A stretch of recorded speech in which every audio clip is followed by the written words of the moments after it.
Welcome to The Explainer. Today we're stepping somewhere really special. We're stepping onto a path that just breathes history. Imagine this, a single street, just 1 kilometer long, that contains thousands of years of stories. Every single paving stone here seems to have a tale to tell. We're about to walk that kilometer, right down Al-Muizz Street in the very heart of historic Cairo.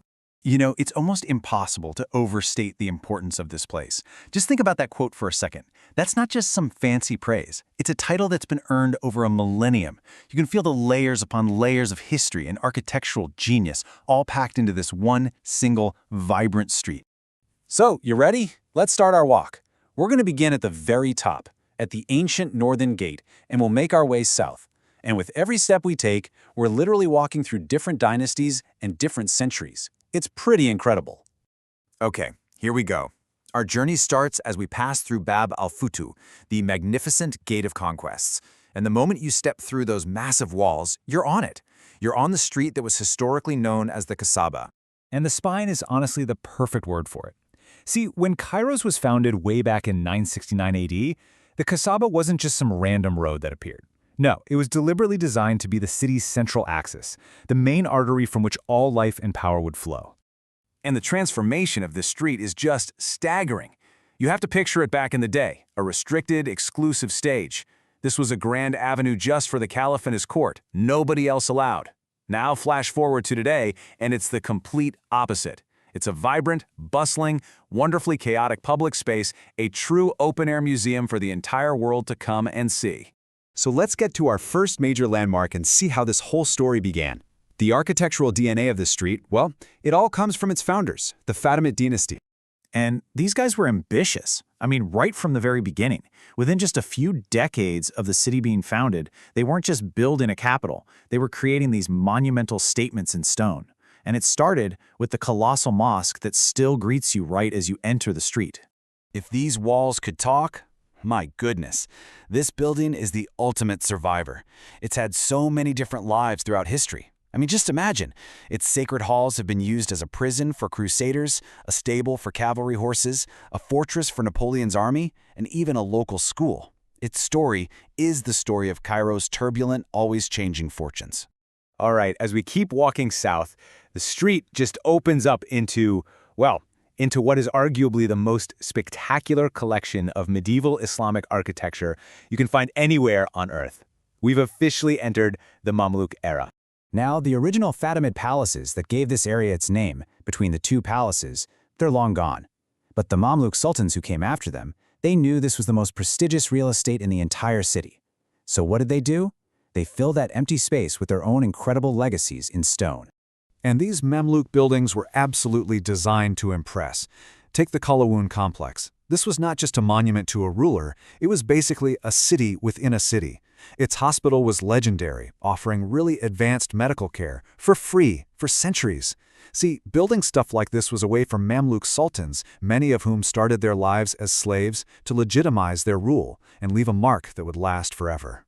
You can just feel the ambition here. Right next door, Sultan Barkok deliberately built his complex to rival Qalawun's. It created this stunning architectural face-off right across the plaza. It became a huge center for Islamic learning, and the craftsmanship, from that soaring wooden ceiling to the intricate marble floors, was a huge statement of Mamluk wealth and power.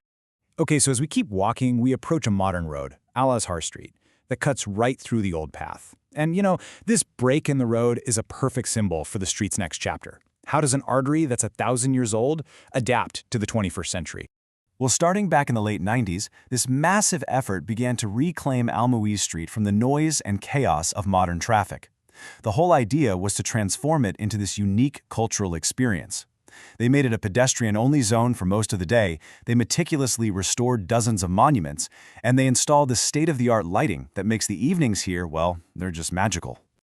But that brings up a really critical question, doesn't it? For centuries, this street wasn't just about monuments. It was a buzzing commercial hub. So, did this huge preservation project actually help the hundreds of small family-run businesses, or did it end up pushing them out? When you look at the data, it's a bit of a nuanced story. Overall, the change was positive. For the businesses that cater to tourists, like food stalls and souvenir shops, the results were dramatic. Nearly 90% saw sales go up. But for the more traditional craft workshops, the picture was a lot more mixed.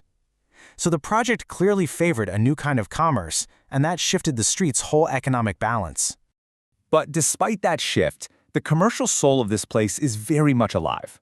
The world-famous Khan el-Khalili Bazaar is still right there, and if you wander down the side streets, you can still find artisans practicing crafts like metalworking and woodwork that have been passed down for generations. So let's head to our final stop. After walking nearly a full kilometer, our journey through the heart of the old Fatimid city is about to come to an end. And it's pretty fitting, isn't it? We started our walk at the northern gate, Bab al-Futuh, and we're ending it here at its southern counterpart, Bab Zuweila. We've officially traversed the entire length of the original Fatimid capital. This gate, though, it holds a much darker history. For centuries, this was the spot for public executions, a real site of state power and brutal warnings. Today, though, that grim past has been replaced by one of the absolute best views in Cairo. You can actually climb to the top of the gate and get this stunning panoramic view all the way back down the path we just walked. And that's the thing, really.